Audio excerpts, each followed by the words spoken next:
Test will take place it should take us about an hour and some minutes. So we start normally 1:45 next week, next Wednesday. Yeah. Any questions thus far? What is Wednesday? Monday. It's Monday today, so next Monday, of course. Not next Monday. So Monday at 1:15. 1:15 next week. Good. Questions? Formal ones. Any questions, wishes? Could you upload the presentations? Yeah. Yeah, sure. Together with questions, I'll upload the presentations. Sure. Yeah. Good. Okay. Let's go back to interrupts. So we discussed about features of the timers, major features of the timers you can find. So there, the timers became really complicated in the recent iterations of microcontrollers. Maybe not very complicated. I know more complex peripherals. Of course, the timers are still simple peripherals, but remember that they became way more complex than they used to be. They used to just count times, and they used to just generate interrupts after a certain time match occurs. Still, we can find such timers sometimes in microcontrollers. So I showed you during recent lecture, the previous lecture, the timers, some timers, 6 timers from STM8, one of STM8. But in various microcontrollers, we still can find more complex timers.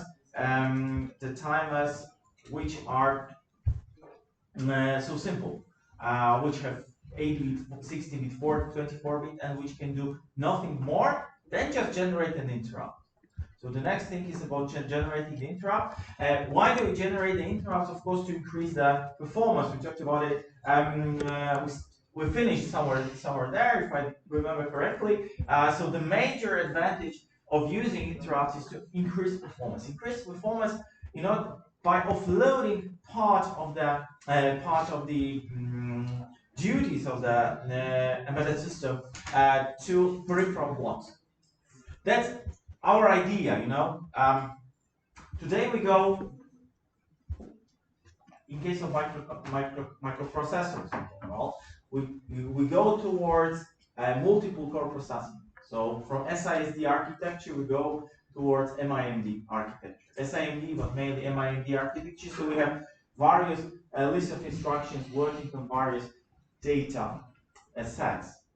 Yet in microcontrollers, this is, although it's getting more and more popular, we'll talk about it next semester, but still in microcontrollers it's not as important. Why? Because we've got the peripherals, and because the peripherals are doing specialized but parallel or concurrent job. So when we have a microcontroller that is doing the job, so that is processing something, but we've got various peripherals like a timer that is doing not so trivial maybe, but not so unimportant job like counting something or generating some PWM signal or actually informing microcontroller that time has lapsed and that something needs to be processed. So being a time-based.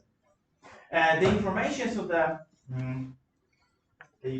events passing from a peripherals to a main CPU, the best and the easiest way to do it is through those interrupts. So then we have an event coming from various peripherals. Those events free the microcontroller, so the use of interrupts. So the interrupts theoretically are not necessary. So we can write a software, we can program a microcontroller without the use of an interrupt. So we can use so-called register polling technique. So asking register. So we can test the register, we can check, for example, a timer if it has finished counting. Or we can ask ADC converter if it finished conversion. We can ask some peripheral like UART, SPI, if there is any new data that needs to be served. But of course, polling requires from microcontroller constant asking and waiting for some response, which occupies a lot of time. The idea of interrupts is, of course, to have a direct communication between a peripheral and a microcontroller microprocessor in general, so that the microprocessor can react immediately on whatever happens. So what happens, this model, we talked about it previously, so that we have a normal application flow, then an event occurs. So microcontroller receives some information about something special happens from some peripheral, and then the microcontroller starts so-called interrupt service routine, which is also a part of a code. Yet a part of a code that is placed in a special part of a memory, in another part of the memory. We're making it special because this is flash memory, this is flash memory, or this is RAM memory, this is RAM memory, whatever it is. So it's still instruction memory, what same color here can tell us that it's the same memory, just in different addresses. So there is definitely some call to the interrupt service routine, and after we finish everything, after this interrupt service routine is done, then the application returns back to the normal flow. And thanks to this, main application usually doesn't even know that anything happened. So this is happening in parallel. That's also one of the reasons interrupts are for beginners quite difficult to understand, because there is something happening in parallel. So in another world, in fact. But step by step.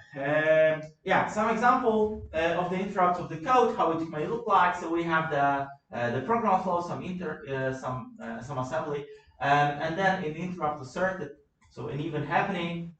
So here the microprocessor or the instruction decoder grabs from the so-called vector table, grabs the address where is hidden the interrupt service routine for this particular interrupt. Because there can be various interrupts happening, and depending on the interrupt, various procedures are necessary. So we have one common vector table where all the addresses are gathered in one place. Those addresses are pointing to where the procedure physically is, at what address in the program memory. Then this procedure is executed. After this, we have some return from interrupt. So some special assembly command usually that gives moves us back to the main code. As simple as this.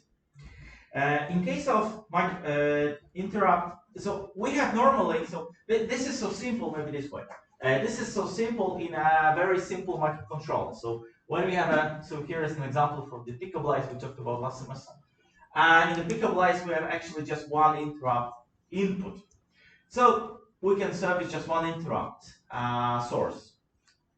It's very poor. So if we want something more, we need to put here, instead of a simple acknowledgement circuit, which is here for one interrupt signal, we need to put here a bit more complex thing, which will aggregate the various interrupts or signal coming from various sources, which will aggregate and put it to the microcontroller, deliver this aggregated events to the microcontroller inputs, dedicated inputs. And to do this, we've got usually an animal or a peripheral, which we call interrupt controller. Interrupt controller is normally a peripheral to a microcontroller, to a microprocessor, sorry, not a microcontroller, because formally the interrupt controller is very close to microprocessor. It's not a part of a microprocessor, because microprocessor does not include interrupt controller. It does not need to work an interrupt controller, but interrupt controller is formally so close to microprocessor that we call it, that it's a peripheral of a microprocessor, not of a microcontroller, because it's very close to microprocessor. It's not a peripheral of the whole microcontroller like ADC or SPI or UART or USB, because these are peripherals of a microcontroller. Interrupt controller is a peripheral of a microprocessor. Small difference, but there is formally a difference. What the interrupt controller does, generally, interrupt controller its major task is aggregating all the events coming from various sources to the number of inputs a microprocessor has. Because we have a microprocessor, And we have here interrupt line. Always there is something like this. Sometimes this line, like is shown here in this example, this can be a single bit line. Then interrupt controller has to aggregate signal coming from various lines, can be n lines, to just one line here. But in the case of microcontrollers, we've got various options today. Here the number is n. So in general, the interrupt controller here, so this is interrupt controller, the interrupt controller must aggregate the n inputs to m outputs. And normally in smaller and larger, especially in larger microprocessors and microcontrollers, the interrupt controller itself tends to be quite large. I told you about it last time that today we've got here a possibility of aggregating a couple of hundreds lines here, couple of thousands here, couple of hundreds even here. So we talk here about in the new ARM architecture version 8, we've got MB 512, something like this, M, and N is going into tens of thousands if possible, and all this has to be handled by this interrupt control. So really various sizes we can expect today on the market. Of course, in STM8 it's not as difficult because in STM8 those numbers are much smaller. Still, the idea of interrupt controller aggregating various interrupts or multiple interrupts coming into a microcontroller is completely the same. So what we have in case of interrupt controller in STM8, so small example. Question, yeah? So what exactly is M? Is priority?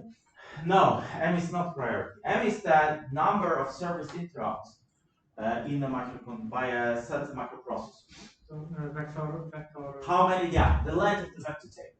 So formally, so it's the same. Like the length. So how many positions we have in the vector table? Because some positions may be empty. So because sometimes we have a vector table that's theoretically, I don't know, 128 positions has vectors, but only 16 vectors or 30 vectors are used. So the M is 30 then. Although theoretically can be more. Because it depends on the particular model. But it's the length of the vector table, the M itself. Yeah, so back to the ITC, that's the name in STM8. What the ITC does, what are the features of the ITC? Again, it's a medium complexity, I would say, interrupt controller. So they are simple on the market, but of course they are more complex on the market.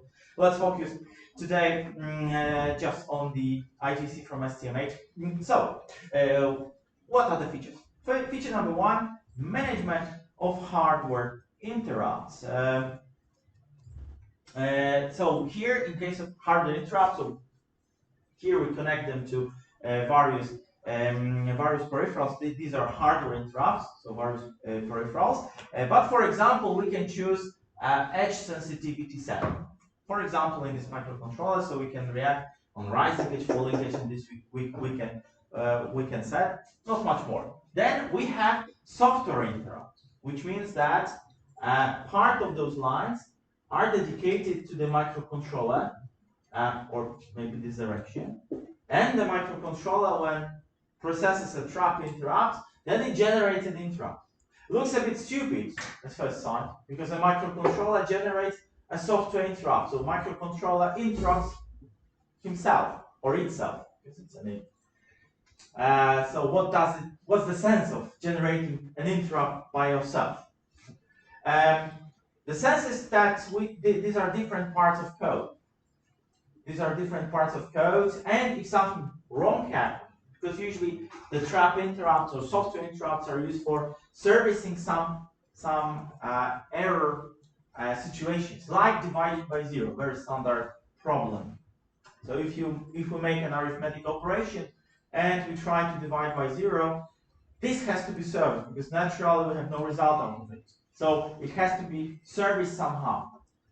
And it's easier, it turns out that it's easier to, instead of checking, because of course we can avoid it by just checking the divisor the divide and divisor if they are proper. But instead of doing this, we can have a trap. We can generate a trap. We can program a microcontroller to service this kind of problem. So two solutions. We don't need to use traps. And to be honest, not all microcontrollers, and I would even say minority of microcontrollers are supporting, in case of small ones, are supporting software interrupts because they are, to be honest, not really necessary for operation. But especially for operating systems, the software interrupts are there necessary. Therefore, today some part of microcontrollers are supporting also the software interrupts. So the interrupts which are generated by the microcontroller itself, but one part of the code to service another part of the code, to start another part of the code.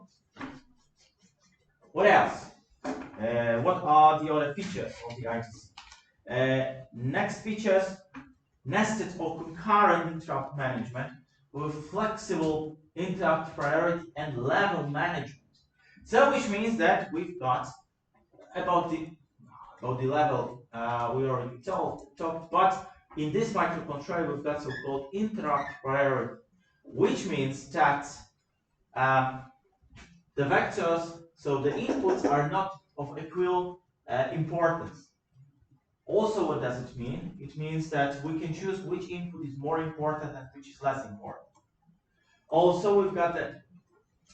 Of course, it matters. So the priority of the interrupt is when, for example, this input and this input is generating an event at the same time. Then the interrupt controller has to prioritize. This has higher priority. This has lower priority, which means that first this input will be passed to the microprocessor. Only when it's finished, when it's done, then this will be the second input that will be serviced. That is what is meant by prioritization. But in this microcontroller, besides prioritization, we've got also so-called nesting of the interrupts. And what is nesting? Where is this? Okay, it's much further. What is nesting and what is prioritization? About a bit about it, maybe on the slide. So consider what we have here.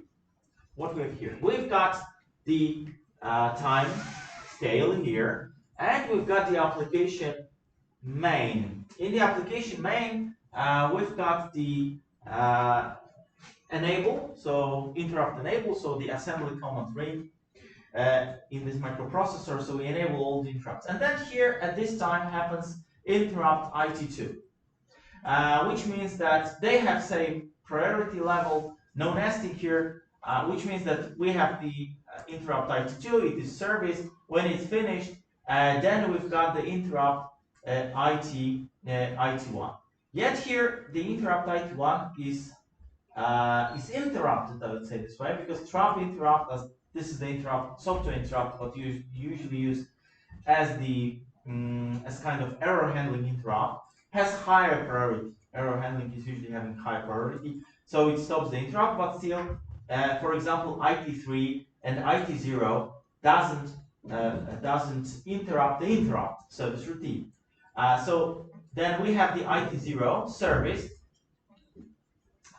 before the IT3 take a look, and the IT4 service at the lightest. Why is that so? That's because of the priorities. Because IT0, so this is the interrupt here, which is higher priority. IT3 is the interrupt here, it has lower priority. At this time moment, when the IT1 finishes, we have pending, so-called pending interrupts, IT0, IT3, and IT4. So the IT0 is chosen for execution first, because it has highest priority out of the three, then IT3, then IT4. That's how prioritization works, but no nesting. Because the second feature that we have in microcontrollers is nesting. Yeah? In the previous slide, why after trap it doesn't go to IT0? Because IT0 seems to have higher. Yeah, because IT1, there is no nesting, and IT1 is not finished. Okay. Because if there is no nesting, prioritization doesn't allow for breaking into another, interrupting an interrupt service routine. only trap, because trap or non-maskable interrupts, if there is, because sometimes the hard, because trap is a software interrupt, but also in some microcontrollers we've got so-called NMIs, non-maskable interrupts, which also have very high priority and also can interrupt any interrupt being serviced. But these are special interrupts. Normal interrupts cannot interrupt each other, cannot be nested if the nesting is switched off. So putting IT0 here would mean a nest. So would mean that this phenomena, so this feature that we can see here on the slide. Because here is a nesting switched on. The nesting, which also we tell that for nesting we have to set in microcontrollers the nesting levels. This is something different, yet it's very commonly mistaken. Prioritization levels and nesting levels. Some microcontrollers allow to, because it's different, nesting levels and prioritization levels. Prioritization levels, so it's something like you can see here. Then when, like here, in this time moment, there are 3 interrupts pending. The interrupt with the highest priority is service first. In some microcontrollers, it's predefined. In some microcontrollers, we can set it. That's a bit tricky. In AVRs, for example, we can set it. So that we can choose the priority, but we can choose the priority. In some microcontrollers, we can't. So interrupt from timer is always less or more important than from UART. So that's like this moment.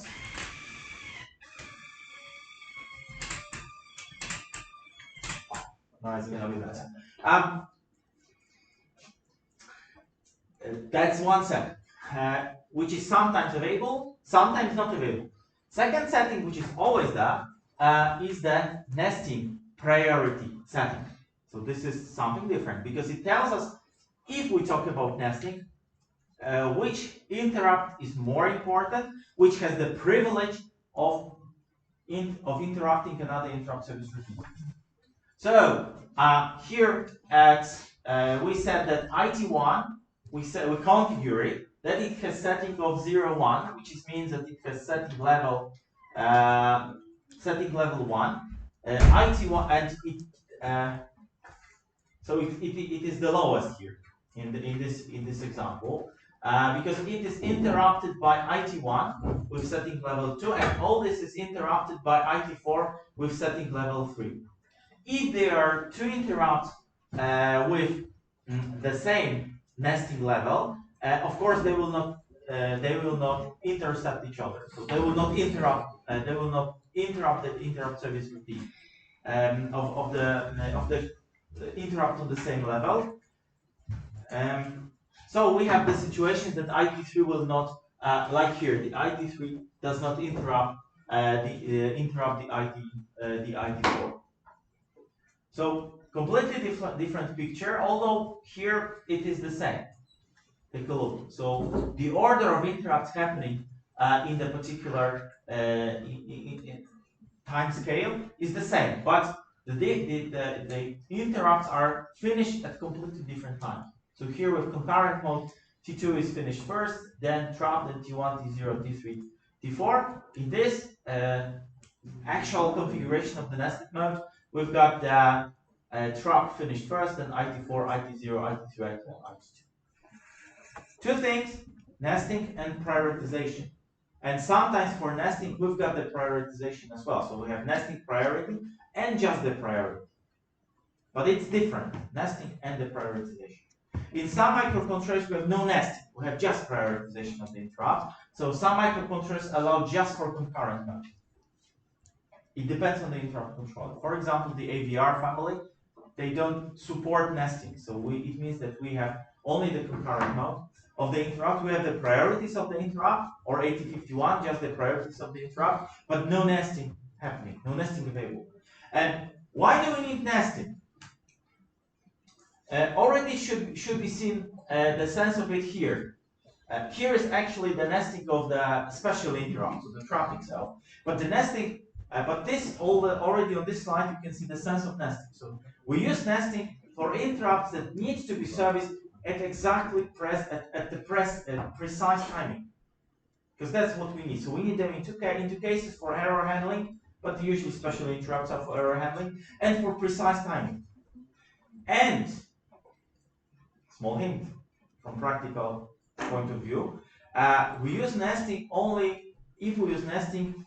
If you use nesting, use it with caution. So normally by default, the map should be flat. So we should use one level. So every interrupt, all the interrupts should have same level, low level of priority in case of nesting. Only those interrupts which are very special, 1, 2, maybe 3 interrupts, they should have this level raised, like with the priority in Windows. So everything should be the same. Only for very special applications you should raise the priority above it, because otherwise you'll end up with the picture like this one, that you never know which interrupt will stop and which interrupt, because we have so many interrupts and you start to lose control and you lose the sense of using the higher priority interrupt by assigning too many high priority interrupts in the project. So general rule is to assign higher priority nesting only to very special interrupts. Other things is assigning, if possible, the nesting in concurrent mode. Then you can do it differently. But nesting is dangerous. Why is nesting dangerous? That's also a small hint from me. Why is nesting dangerous? You know what happens when we have the interrupt? Normally, when we have the interrupt, something like this happens. No, so not something like this, but when we have an interrupt, maybe this one, usually we push something. I don't know if I have the slides. Oh, here it is. Take a look what happens, because we have here a diagram flowchart in STM8. When we have a pending interrupt, then everything is checked. So if the interrupt is higher, if there is interrupt not pending, then we go here and we'll end up with stacking program counting and registers on the stack. Then when everything is finished, so when we go here, we have the interrupt service, and everything is restored from the everything is restored back from the stack. This is of course for making the interrupts invisible to the other parts of the code. But in this microprocessor, we've got only registers PC, X, Y, A, and CCR. So all the registers are stacked, and all the registers are moved from stack. But today, this is okay. So then nesting is not problematic. But today in microcontrollers, we have a situation that we've got RISC microcontrollers. The RISC microcontrollers, STM8 is more CISC than RISC. In the RISC microcontrollers, we talk about usually 16 registers, 20 registers, or even more. And by default, the registers are not stacked. Not all the registers are stacked. Usually program counter is stacked, because we need to stack it, and status register is stacked. Sometimes it's only this. Which means that if we start to play with nesting too much, we can get loose of the control what is stacked and what is pushed and popped from stack, and what is actually on the stack and what is not on the stack. And then it's an easy path to clashing, to a disaster in case of accessing stack from the interrupt. So basically, the nesting is good, but not too much nesting, I would say should be used. Then we have to also, if we talk about the interrupt, we already mentioned about this vector table. The vector table, something like this. Always in the microcontroller you can find a vector table, something, because it's the very important information if you start writing a code in any language.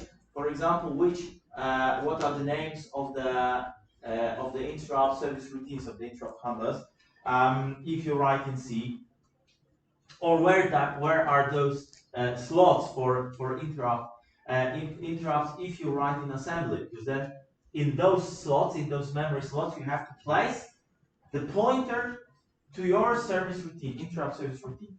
So we always have a reset. In this microcontroller, you can read where the execution starts. So what's the initial program counter? So the initial program counter is 8000 in this particular microcontroller, because that's where the reset vector is.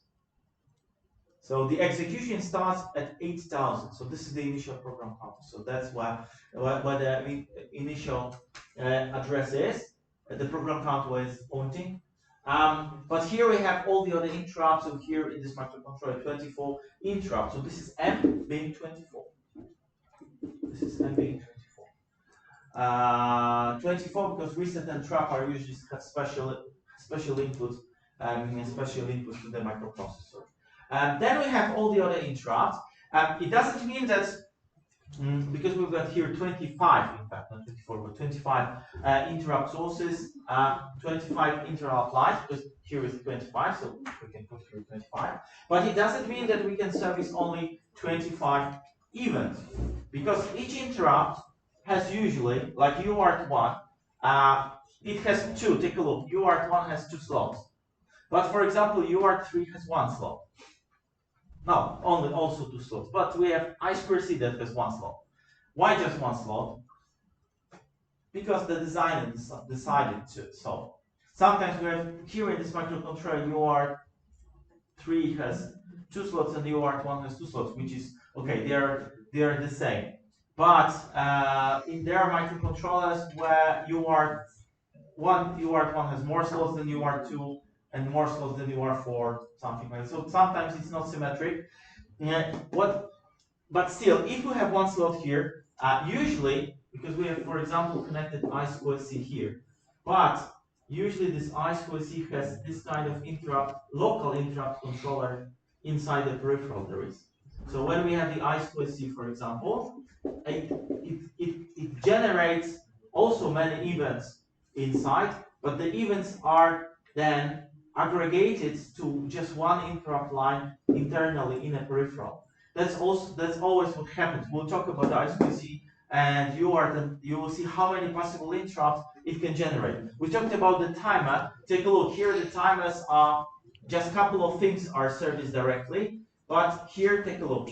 For example, this interrupt 11, we've got this interrupt servicing update, overflow, underflow, trigger, and break. So 1, 2, 3, 4, 5, 6 events in one interrupt servicing. So we have not only aggregation global, but also we have aggregation local internally. And all this we have to configure. That's one of the reasons interrupts are for the beginners quite difficult to understand, because we've got so many configurations. Just we've got configuration local of the interrupts, and then we've got configuration global of the interrupts, and then we've got servicing of the interrupts in the microprocessor. So 3 elements. All these have to be configured. All these have to be configured. So by this configuration, I mean, of course, this table. So this is this configuration. This configuration is the accessing of the interrupt controller and setting all the priorities, nesting edges, and so on. And of course, switching all of those paths, because we've got switches here we've got switches here that tell that we have to configure where's this line. But also we've got this third level local. Each peripheral. In each peripheral, we need to configure which event will be routed towards the major interrupt controller. So 3 levels of configuration. 3 levels of configuration. That's how it is. Okay. That would be it about the interrupts, more or less.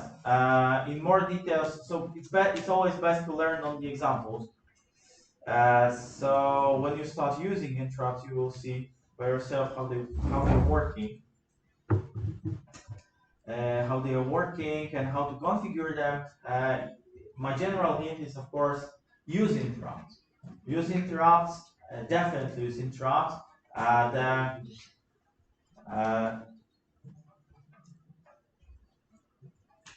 If you want your code to be readable and if you want your microcontroller to work efficiently, then I can't imagine doing it without interrupts. Interrupts, not just one interrupt, but many interrupts. Okay, we go further.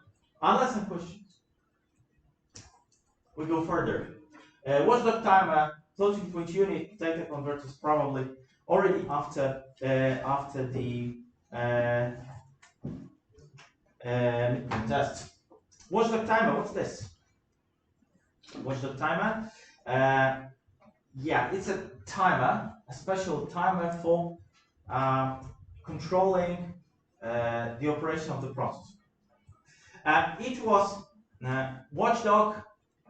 It's also a name. There is a name actually about this timer because it's a timer. There is also a name functioning. So it's either because it exists under two names: watchdog timer and COP. So COP. It's computer operating properly. It tells us more about how does it work. So we have a COP inside our microcontroller that is controlling if our microcontroller application is running properly. If it's not running properly, it punishes the microcontroller. So what's the punishment? Yeah, fine. Yeah. No. Of course, it's a reset. So the major punishment is a reset. So if something is not properly functioning, then we've got this watchdog timer or the COP computer operating properly is restarting the main CPU and all the peripherals that are around the main CPU. Why do we need the watchdog timer? We need it to protect against ourselves.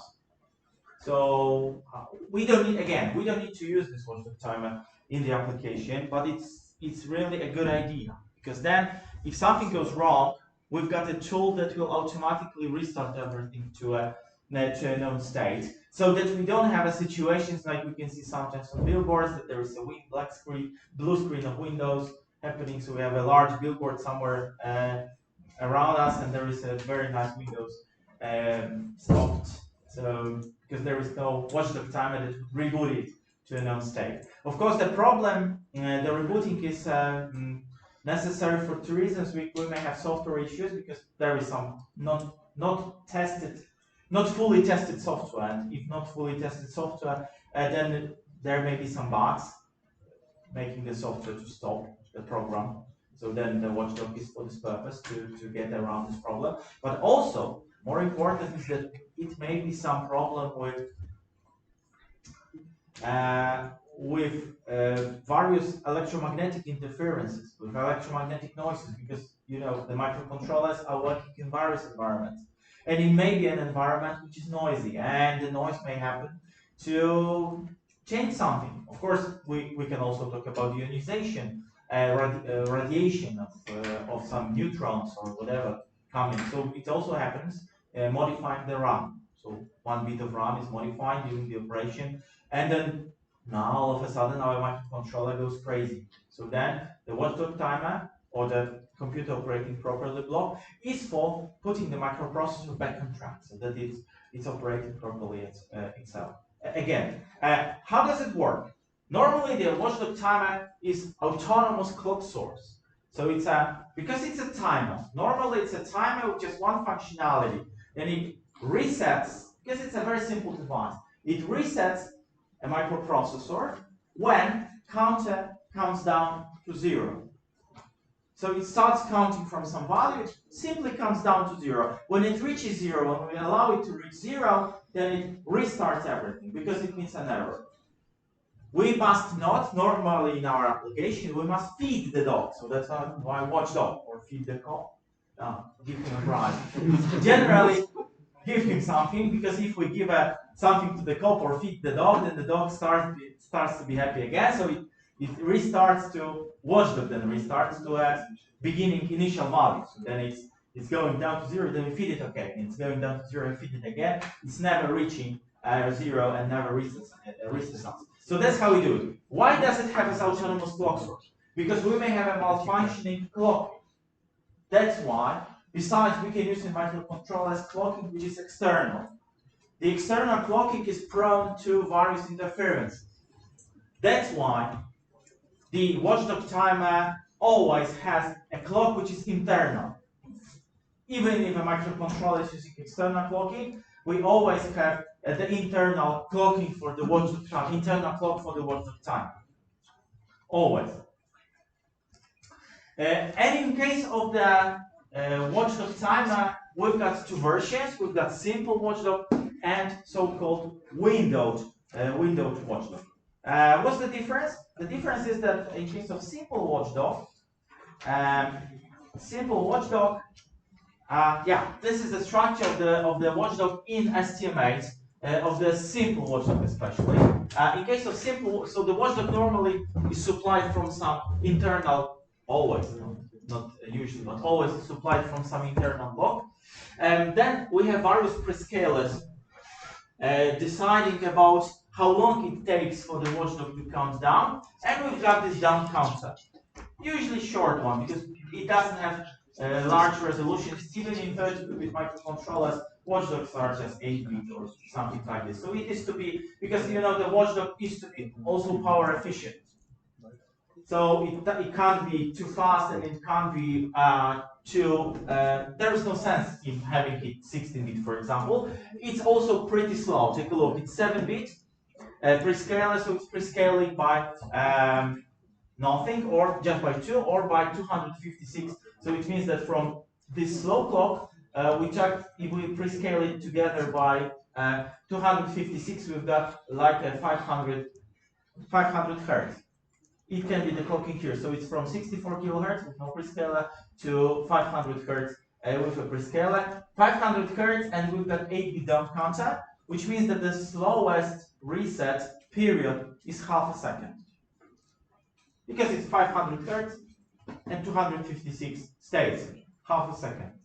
Here it is microprocessor, but I know microcontrollers with this watchdog reset period regulated from milliseconds, like 10 milliseconds is the fastest, to 8 seconds, 4 seconds, something like that. So that if we don't feed the dog for 4 seconds, then it fights, or the cop that takes the gun and shots, whatever.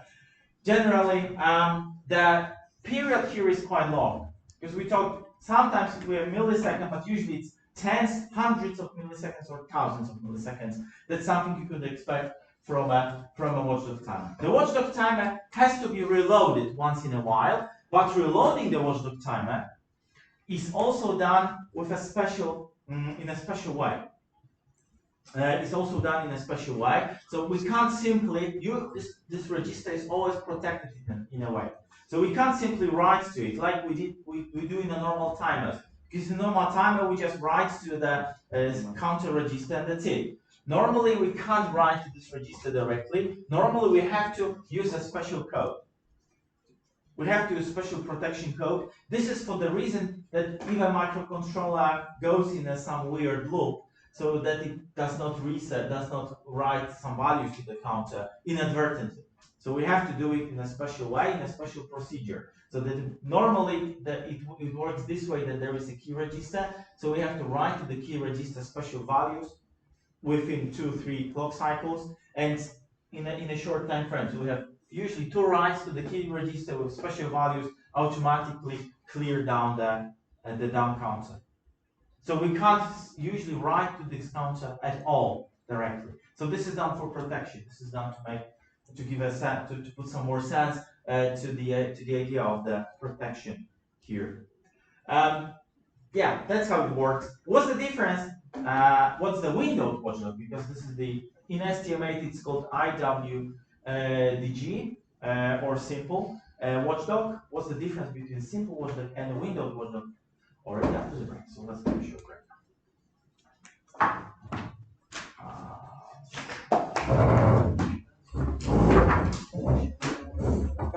Close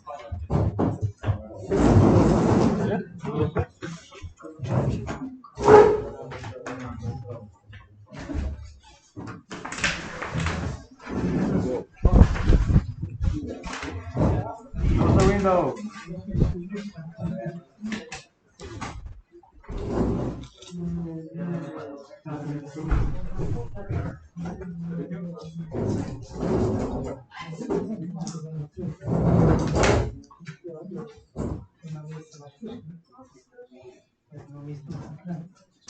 Puedes subir las preguntas positivas. Y después está.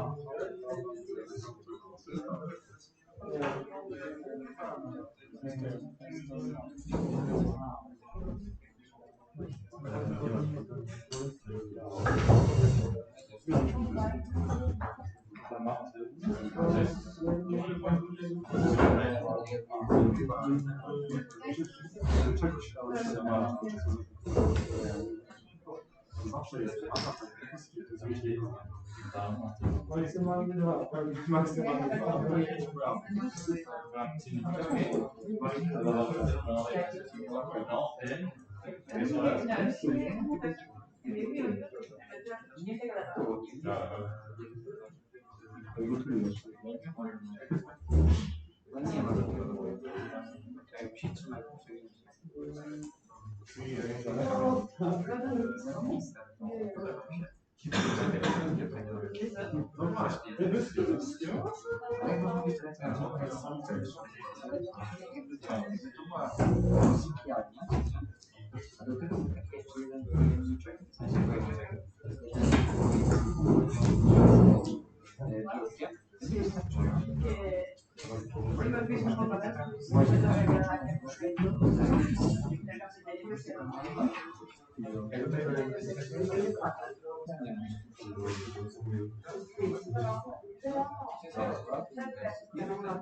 Vamos a ver ya cómo son los cambios y luego nos vamos a la luz de los dos juegos. Y luego pues pillar el tranvía a la otra. No, nos vamos a la biblioteca. Co może Żykowa cała.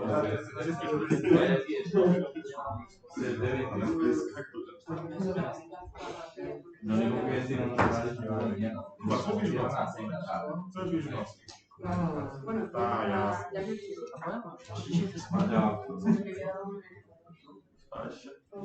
Ja się nie wyspałem.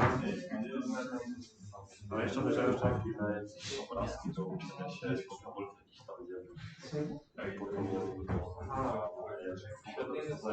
jakiś tam takie Look itself in estimate, the configuration is done through the prescaler and the RL value. So the reload register value we can choose from, in fact, 62 microseconds here to 1 second. The watchdog time,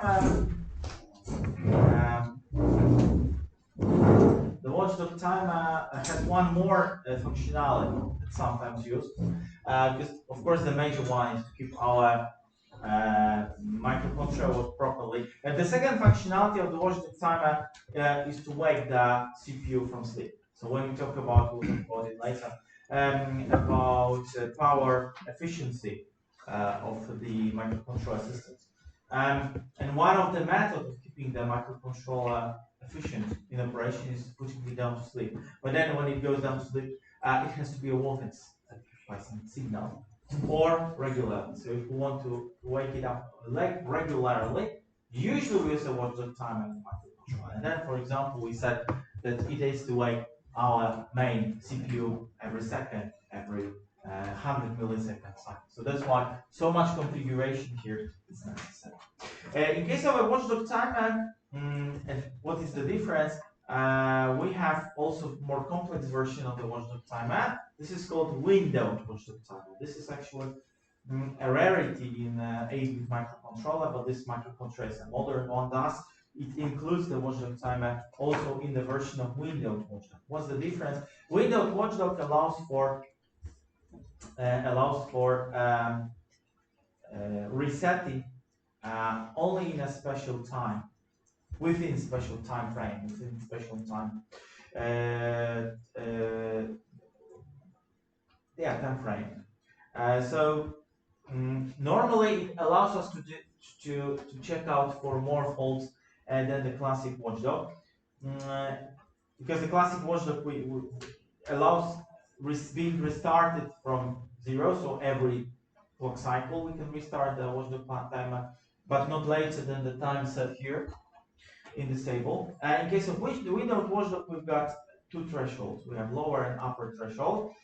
So in general, we have situations like here that we have additional register, and the refresh is allowed only within certain window,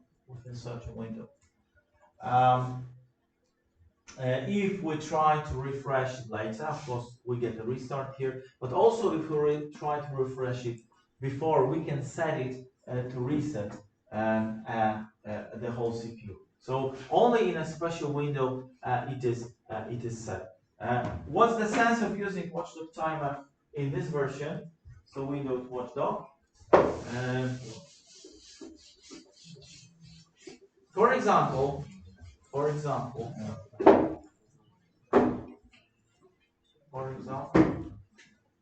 when we try to implement a multitasking, so concurrent multitasking, or cooperative multitasking, we may have a situation like this one, that we've got the main, and in the main we've got the main loop.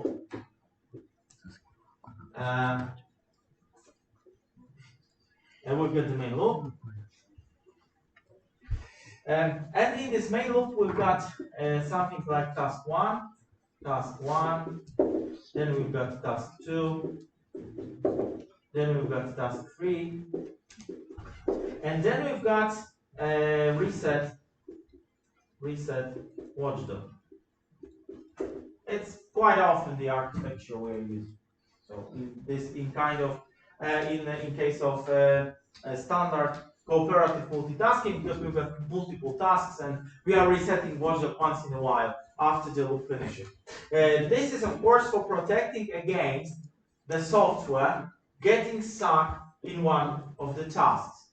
So this standard watchdog protects against this kind of problems.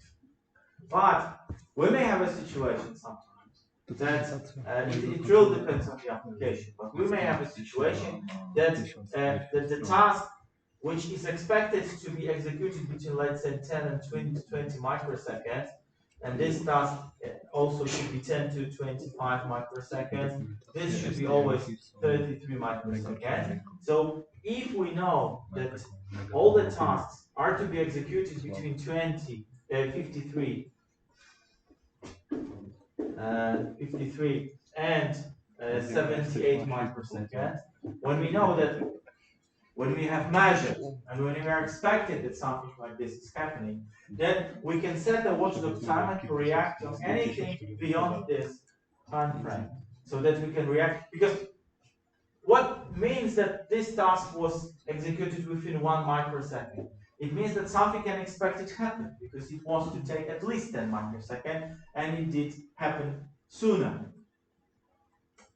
So the Windows watchdog is more advanced version, allows us more, gives us more possibilities. Of course, we need to configure it a bit more, because we always have some special register, like this is this WDGWR here in this microcontroller, but it's different name in different microcontrollers. But the general idea is this, exactly this, that we have additional threshold. Yeah. So I would assume that if you want to connect external debugger, it needs to hold watchdog. External debugger needs to stop watchdog from. Yeah, external debugger stops the watchdog, because otherwise there would be no possibility of debugging, because we stop the execution. Of the by debugger, so the debugger itself stops the execution of the code itself for much longer, usually than this 1 second or something. It gives us the control, so then we can click after a few minutes and move it further. So normally the debugger stops the watchdog as well. So it stops the timers, all the timers function. So it freezes them and waits for the user to do something, like step debugging or to run it again, rerun the software again. But normally it is of course stopped, so the watchdog is not running as well. Normal. Yeah. Can you turn on the lights, please? Yeah. Thank you. No problem. Okay. Next peripheral, if we talk about the peripherals which are close to the CPU, yeah. Regarding the watchdog, are we feeding it by user code, the programming? Yes, it is fed by usually it is fed by writing to this key register. So it depends on the microcontroller, but the standard procedure, because you always have to read in a certain microcontroller how it is done. But usually the procedure is that we have to write to certain key register to dedicate it in two consecutive lines, or within a few microseconds. We have to write to special values, and they will reset everything down. So then this reloaded value will be inserted, because we can modify this value, but we can directly not write it down to this down counter. So we are writing it by choosing, we are feeding it by specially writing the key register. Yeah. So in the windowed watchdog, before, if it finishes in 1 microsecond, it will write the values earlier, right? So why will it reset? It will have the keys. Yes, because it will reset, because it means that it's something wrong happening. So if you try, normally it works this way. So because there are 2 modes of operations going on. So that here refresh is not allowed, means that if we write anything to watchdog, it will not change anything. Watchdog will keep counting. Okay. This is one mode of operation. Second mode of operation is that, and it's the mode shown here because there is no reset. But there is a second mode of operation, stricter one, that if you try to run anything in this time window, then a reset will occur. So 2 modes of operation usually, because one window watchdog is more configurable. Watchdog itself is very simple, because in normal watchdog we have to set only the prescaler and the reload, so 2 registers. And in the windowed watchdog we have to set additionally, so we have the prescaler, but we've got to write also this comparison register, so this windowed register. So here it is. So we have this comparator. So this is a bit more complicated, the watchdog. Windowed watchdog is than the classic watchdog. A bit more complex. So we've got additional register which is then compared and allows or not through this logic for writing, for clearing. But that's also yeah. From this we get this functionality. Exactly. Okay. No more questions, we go further. FPU. Floating point unit. What's the sense of floating point unit? I think that they are quite familiar with this, especially after last year. So we've got floating points, we've got fractionals, we've got integers, fractionals, from floating points, of course. The idea of floating point and the advantage of floating point number is to have higher dynamics of the numbers that we are using, which means that we can have in 32-bit number, we can use it for writing 7 digits if we have 64-bit precision, so double precision floating point, then we can have 17 digits even. So the precision is pretty nice and sufficient in majority of applications, engineering applications, and even scientific ones. The problem, of course, with the floating point numbers is that the number itself, the coding is much more difficult. So instead of this very simple, very trivial U2 coding, where each position of the number has a resolution of 2 to the power of something, so to the power of 0 and 1, 2, or -1, -2. Here in the floating point unit, we've got this exponent and mantissa. These exponents and mantissa are coded in a very special and peculiar way. So we talked about it. Last time. We will not repeat it. The previous semester we will not repeat it. To give you the idea how large in numbers, because you can calculate it in 20 decibel, 20 logarithms of the ratio. It can be calculated, but here are just the numbers of the dynamics. What's the dynamic of that can be coded?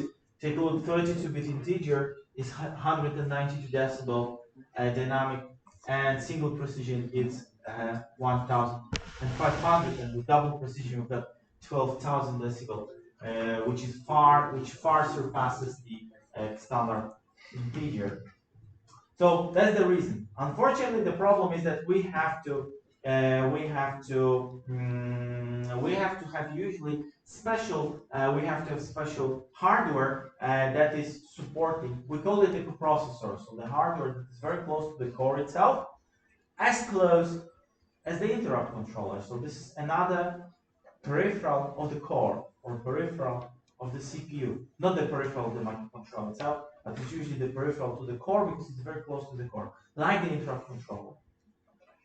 So the floating point unit requires usually a special processing unit because, yeah, you should remember the operation usually require couple of stages. So we have to align the numbers, we have to perform the operations, round up the result, and then code it back.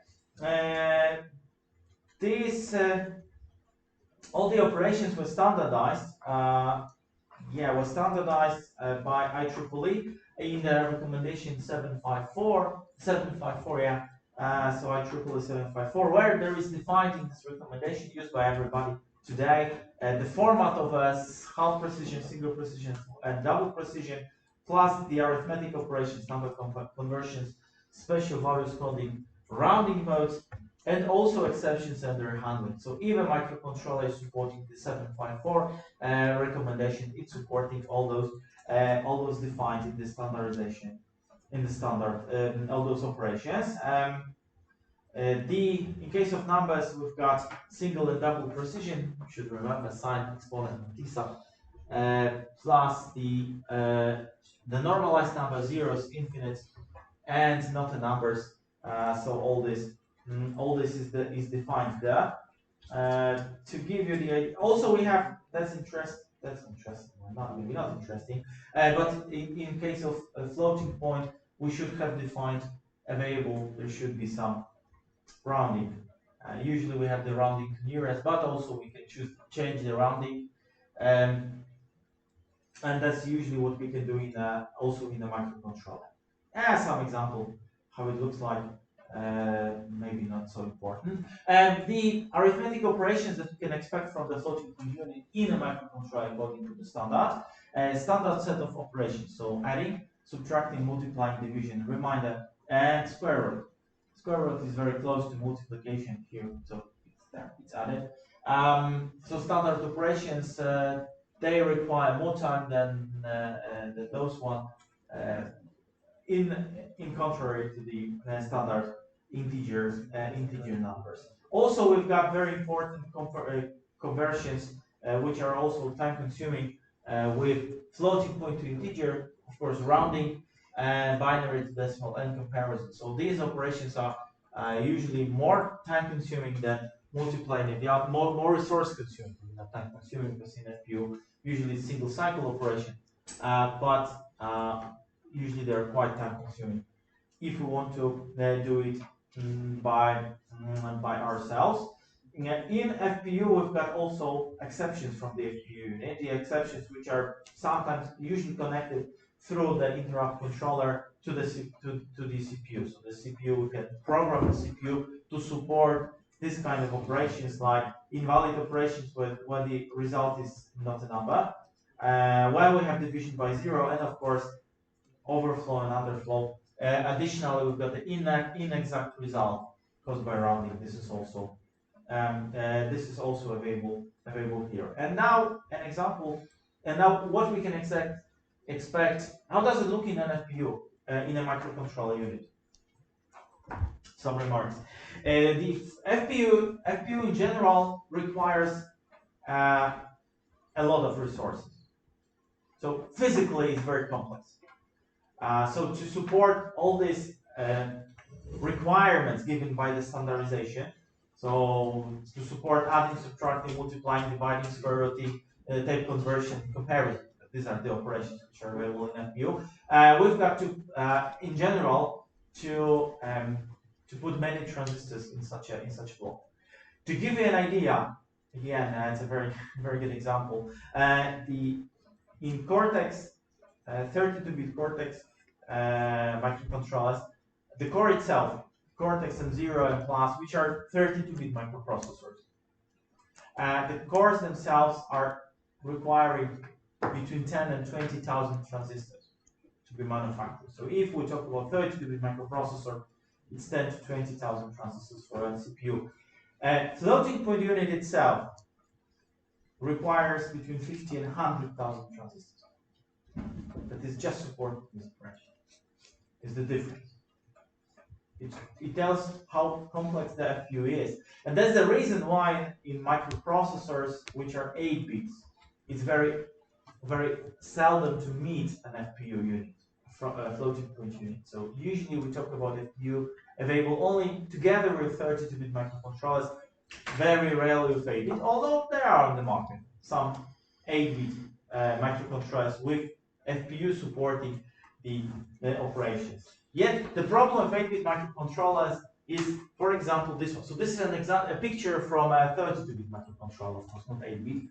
So this is the part of the registers from the microprocessor, microcontroller part. So 32-bit registers plus some 16 to 32-bit auxiliary registers like the P, XT, whatever it is. It's not important at the moment. But here we have additional set of the registers which are used for the FPU for the floating point number calculations, and the registers are 32-bit wide. So also take a look, integration of FPU unit with 8-bit microcontroller is also difficult because 8-bit microcontroller has 8-bit data bus, and for example, feeding the data to the 32-bit operation requires many cycles to run. In case of 32-bit microcontroller, it's a single cycle data transfer. In case of 8-bit microcontrollers, the data transfer takes much longer time. The FPU is quite complex, but the good thing about the FPU is that quite often it really depends on the realization on the particular microcontroller. But quite often the FPU is pretty fast. If it's there, if it is implemented, if we pay for it with money and with the power, because of course it consumes a lot of power, such an FPU, but we usually get a pretty decent solution which is doing most of the operations or all of the operations within single cycle. So here is some example from the same microcontroller, because this is from Texas Instruments 32-bit digital signal controller, so of the family 28,000. Actually, we have this moving between values and some basic comparisons, basic absolute within single cycle, more complex operations like floating to integer conversion and multiply and accumulate and some 1 by x estimate, for example, y1 square root of x, this kind of things, 2 clock cycles. So operations which is not really simple theoretically with 1 by square root of x, 2 clock cycles. That's possible. Multiply and accumulate. So the operations which are used for filtering as well, very fast, but not always it is so. Here is an example from another FPU, and in this FPU, take a look: division, floating point, square rooting, not 1 clock cycle, but as long as 14 clock cycles. As well, also in case of FPU, be very careful if the FPU is single precision or double precision. Normally, we've got single precision with double precision support, and then we end up with operations like this one. Then on 32 bits, for example, addition is single clock cycle, but for double precision, 3 clock cycles. And how much faster, how much gain does it give us to use the FPU and not to use the FPU? Here is an example. It's even more than this. It's even more than this, to be honest. The FPU usage. This is the same example from the same microcontroller from STM or some Cortex-based microcontrollers. The improvement is usually multiple times, so 10 times or more or shorter with the FPU than without the FPU. On 8-bit microcontrollers, how does it look like? I mentioned that the 8-bit microcontrollers are not including the FPU. So we can implement software libraries because in microcontrollers, we can always, when you write a code on the microcontroller and you write it, for example, in C, then yeah, in C, float is normally supported. So you can have something like this, and you can make f equals to, let's say, 1.0, and then you can do something, and then, for example, you can make f plus minus 2.0, whatever. You can do it in C, no problem. But what's the cost? In a 32-bit microcontroller with FPU, we talk here about the cost which is negligible. So we talk about single cycles or this kind of, so we talk about nanoseconds here.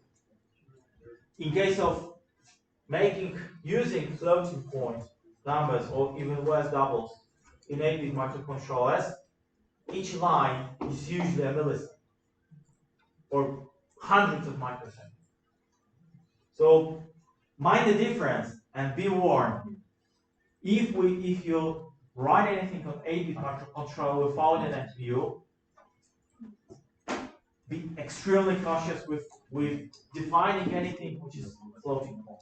Double is even worse. We really talk about these numbers. So with FPU, even if this is 40 clock cycles, we still talk about hundreds of nanoseconds.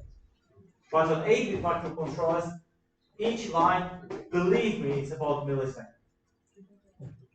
Hundreds of microseconds or milliseconds. That's the difference. 1,000 times slower than on 32-bit with FPU.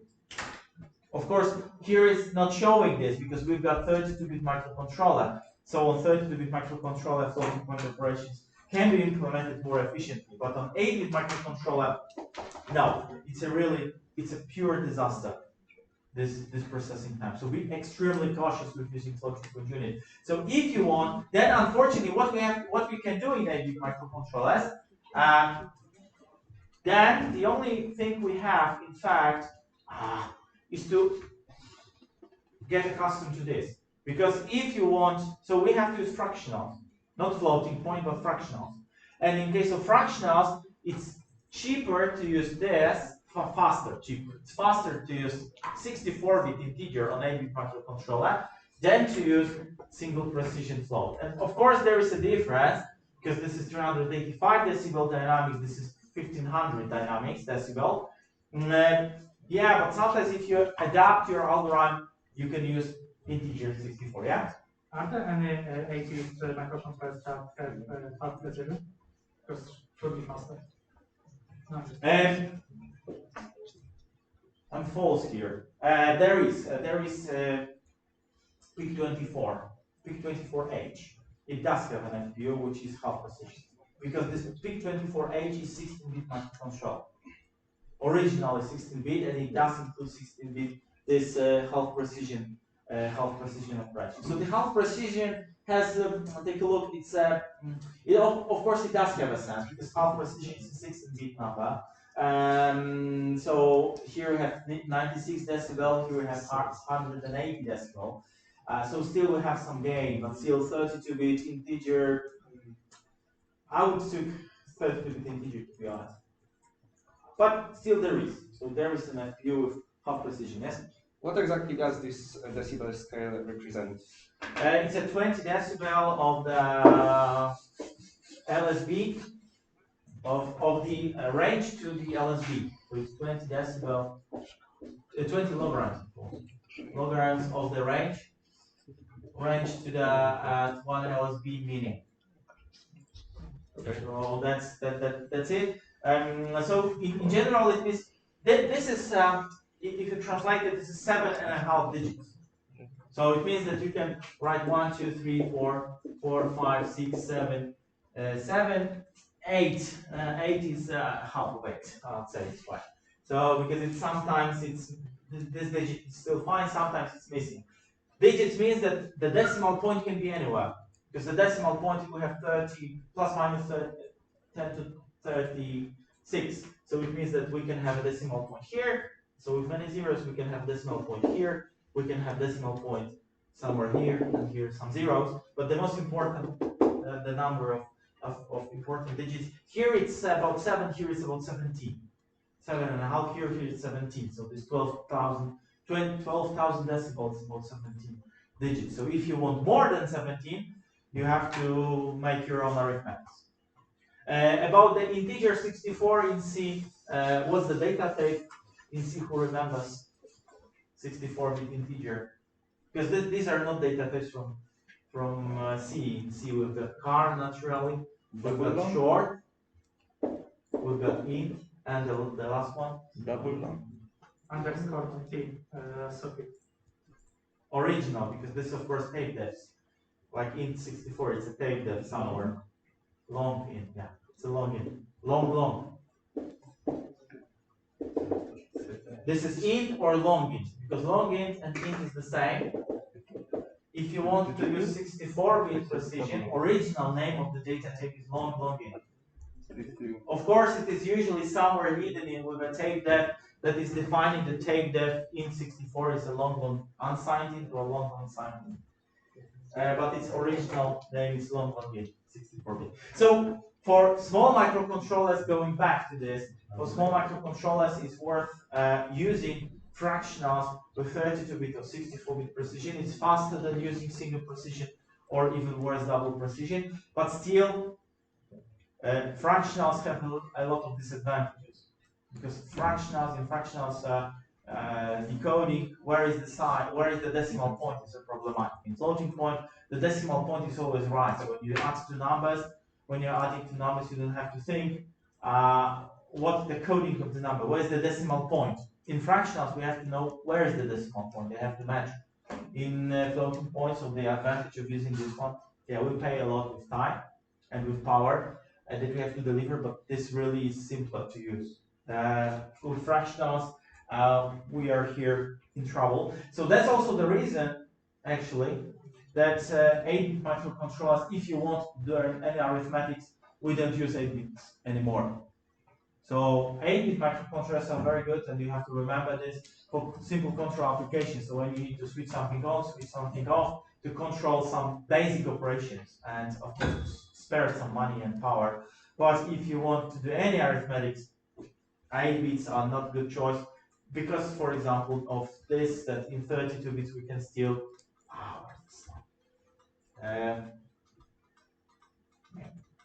Yeah, because of this, that with 32 bits, of course, we lose 10 times or around this with no FPU, but still it's just 10 times and not 1000, like it is the case for 8-bit microcontrollers.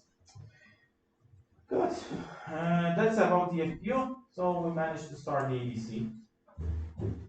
In case of ADC, we just a few words today. So they will not be included in the midterm next week because it's much wider subject than just 15 minutes. So basic facts about the ADC and about the ADC and DAC converters, because we'll talk about both. What can we expect of ADC converters in microcontrollers? So this should be, you should have it on another subject, but still, I don't know if you have it. So I will do it my own way. Because the ADC converters are extremely important today in today's microcontroller world. Because we are analog creatures, you know, the world is analog, and microcontrollers are digital. So we have to combine those worlds somehow, and we are doing it with ADC converters. And on the market, there's abundance of ADC converters now. Of course, there's abundance of the ADC converters which are standalone circuitry, so that we supply with external power supply, and we connect to it through some dedicated interface. We'll talk about the interface in the second part of the semester. Yet we have to use the interface. So, and this is separate chip. So that's why, from perspective for microcontroller designers, a very tempting solution is to use a microcontroller with ADC on board, with ADC included. And again, why this is all so strong today? Because in the past, when we talked about 1980s and the beginnings of the microcontroller world, the converters were just pure 8 bits, and they were slow. So we were expecting tens of thousands of samples at best out of the microcontroller ADC converter. Therefore, for anything more than this, we needed to use external converters to do something some data transfer between the ADC converter and microcontroller. Today, we can count on microcontrollers. Standard converter has 12-bit resolution and process and sample rate about megasample. So this is a standard. But still, you can find both the converters which are faster, which gives you 10 megasamples or slightly more. You can't count on 100 megasample or gigasample. Forget about it. Not in today's breed of microcontrollers, but you can count on 10 megasamples or 20, something like this. But you can count on 20 megasamples at 16-bit precision, or even 24-bit precision, because such microcontrollers are available. So this is so important and so widely used, and that therefore we need to spend some time on it. So what is an ADC? ADC, formerly electronic integrated circuit, transforms a signal from analog to digital discrete forms. Analog signals are directly measurable quantities, of course, and digital signals are binary numbers. Applications of ADC very simple and straightforward, so virtually everywhere. That's very nice. Today, you can buy the microcontrollers which have 8 pins, which cost 20 euro cents, and they include an ADC converter because we need it almost everywhere. So it's not that we need it in every possible application, because we have fully digital applications as well. But the microcontrollers are usually on the forefront of communicating with a human being or with a world with some sensors. So we need to convert the signal quite often. So some examples are, of course, the voltmeters, cell phones, thermocouples, digital oscilloscope, plenty. Microcontrollers used are 8, 10, 12, and 16 bits. These are the most common. What is happening in ADC? So we've got always, in case of ADC, 2 steps. So we've got sample and holding circuitry, and we've got quantizing and encoding. So because first we quantize the time. That's what we do here, because here we have the time and the values which are continuous. Here we first quantize the time. That's what we do with sample and hold circuit. Then we quantize the values. So two things happening. In ADC processing. First with sampling and holding, then we quantize and encoding. S and H and Q and E. 2 different phases of the ADC process done by ADC converter. So an example, we have a continuous signal. Then we've got the sampling pulses. Sampling pulses always have certain width, sometimes non-regulated, sometimes regulated, and the sampling pulses occur every sampling time. So this is TS. 5 minutes. It's almost done. So we've got the width of the pulses and the sampling time. Then first thing we do, we sample the signal, so we quantize the time. So then we have the time samples in a particular moment of time, and then we quantize the values. So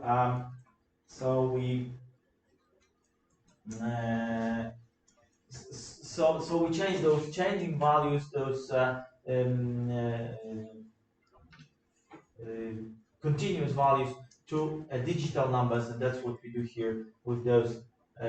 This is the quantizing of time. Normally, this is the liquid formula. So the sampling rate that we choose, so the TS, the sampling rate should be at least twice the highest data frequency of the analog signal. For me, it's still kind of magic, to be honest. This formula, of course, it's true, but it took me quite a lot of time to understand it. That we've got a sinusoidal wave, and we need just 2 samples to have the sinusoidal wave, then to have it back. Because the whole sinusoidal wave, it requires just 2 samples. So we don't need to have 1000 samples to get the sinusoidal wave again. We need just 2 samples, 2 and something, because we need at least 2. That's why this formula, so it has to be at least twice as high. So try to get it. It took me quite a long time to understand why. How on earth 2 numbers gives you the sinusoidal wave? But it is so, you know. Just 2 samples gives you. We can give back. We can make back the sinusoidal wave out of 2 numbers. But that's also the beauty. Just 2 numbers gives us the possibility to make the sinusoidal to describe the sinusoidal wave in practice. 2 or more, because we can have of course more, but we don't need 1000 samples to make the sinusoidal wave very nice and clear. We just need 2 numbers. That's enough. That's a small thing, but yeah, for me quite interesting. If we talk about the parameters of the ADCs that we have, so first parameter, one of the most important, is naturally the resolution. The resolution we give in bits. But the continuous resolution, I would say, is the range of the ADC converter by the number of states of the quantizer. So if we quantize, if our where is this? Yeah, here. If our quantizer has, if the quantizer is usually, of course, digital one, which means that it has a multiple of a power of 2 states.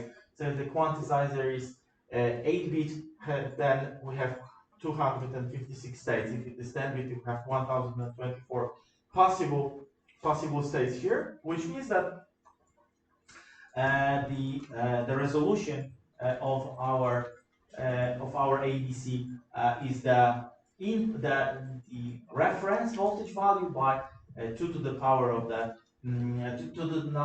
by the number of states of the quantizer. Usually it's not a decimal value. So in case of an ADC converter, we'll talk about it, of course, in more details next time.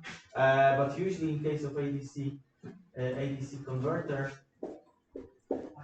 we've got some reference voltage, Vref. Not usually, it's always that. So there must be a reference voltage, so this VR to have it the same. We have this VR.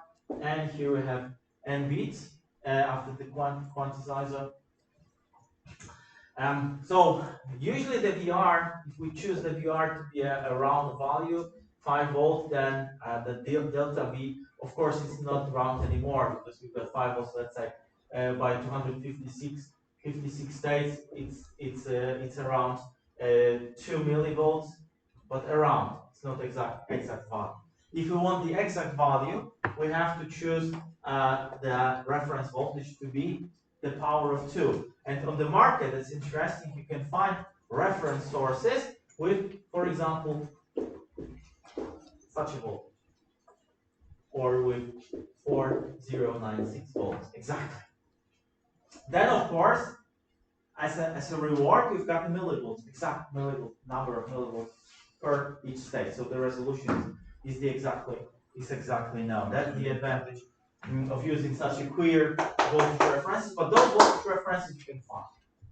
Some microcontrollers which allow changing the DR by software because they are such as the market also has such a possibility of using using such a queer. It's not of course queer, it's a round, but from digital point of view, round values. And naturally, when we talk about the resolution, this is the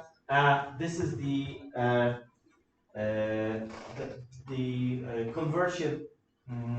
This is the error as well. So the quantization error is naturally limited to the resolution. So if we get 2 millivolts like here, the minimum resolution, then of course our ADC converter has at least this error. So this is not the only error that we have. So not the only ingredient of the error of the ADC converter, but one of the errors of the ADC converter is this value, is this resolution. So the resolution that tells us a lot about the